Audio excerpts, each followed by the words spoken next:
It's Wednesday, February 8th, 2023. It's about 10 o'clock in the morning. And we just had a huge downpour, which is one of the reasons why I came out here late. But yeah, I can see where all the rivers are in my field now. Let's go take a look at what the cows did to the last pasture. Because it was so wet, they turned it up into mud. Whew. The wind is blowing strong from the west. It's about 60, 62 degrees. It's cool. I wouldn't say chilly, it's cool. So you can see what they did.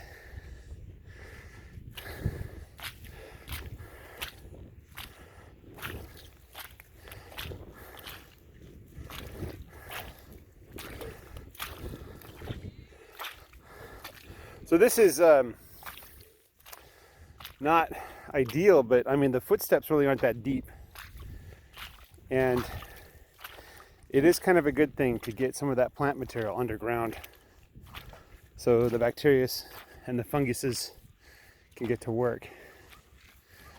Oh, what is this? Oh, I think that's a lamb. The ram, yeah, I think one of my dogs decided to try to bring it back. Well, that's awkward. That's very awkward. Didn't expect to see that here.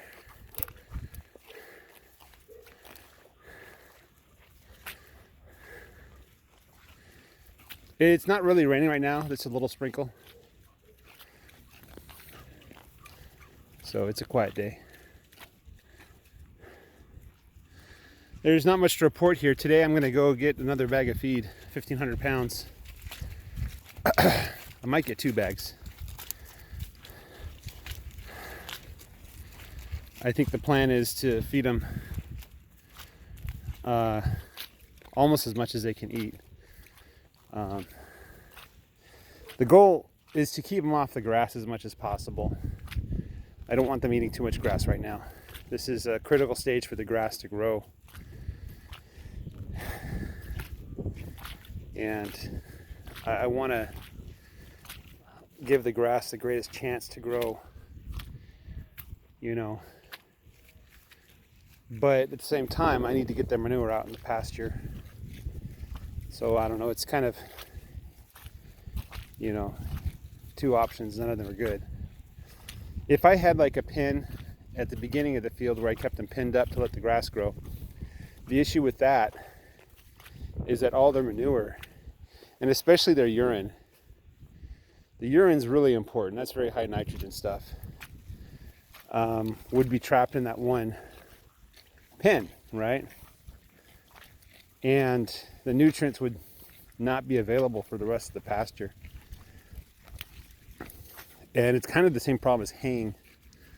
You're taking all the nutrients off the ground and moving it somewhere else rather than letting it return back to the soil to continue to build that biology. When the cows eat and when they poop and pee, they're returning those nutrients back to the soil. At least they're restoring what they took. You know, they take 1 day's worth of feed from one area of the pasture and they move it a short distance to another area. And what haying does is it interrupts that process on a large scale. So that calf has mud on her face. I think this is one of my oldest calves. Maybe my second oldest calf. Yeah. She might be ready to breed back soon. That's a boy, that one's got to go. Can't keep him around, you know. So my compromise is I'm just going to give them a little bit of land, enough for a 30-day rotation, 3-month rotation, sorry. So they'll be back here in 3 months if I don't change anything. And then I'm going to supplement with feed to help them not lose any more weight. And maybe if I give them enough feed, I think this is good old number 20 here. Maybe if I give them enough feed, they will not eat so much grass.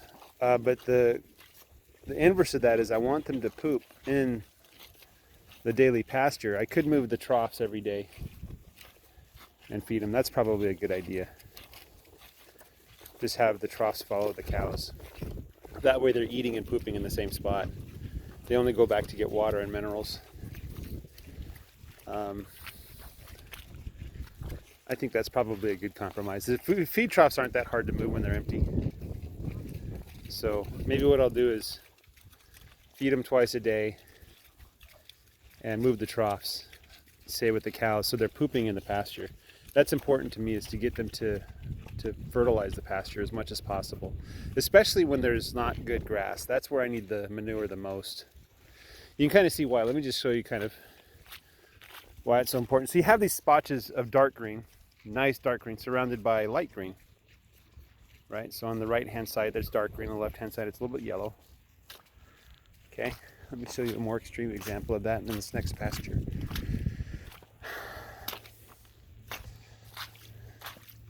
So you look at little mounds of grass and you say, man, I wish my field can grow like that. You know, why is it growing so well? Well, it's pretty obvious why. There's a big manure patty right there. So that manure patty is leaching nutrients into the soil and making it possible for that grass to grow at an accelerated rate. If my whole pasture had manure like that all over it, well, I'd have a whole pasture full of grass like that now, wouldn't I?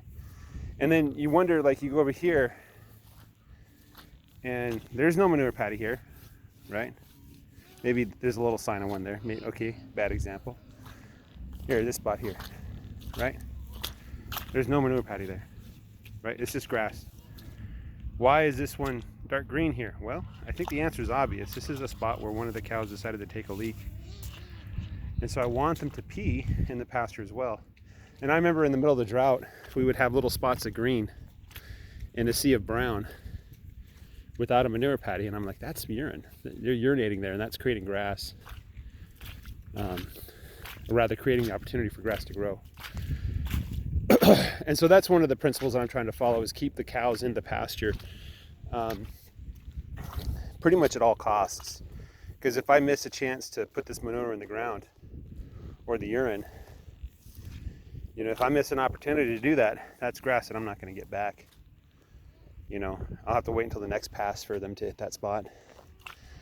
And, you know, we continue this process for a couple of years. We should be able to get a point where, oh, by the way, I just wanted to show you the water runoff here. Perfectly clear. Perfectly clear.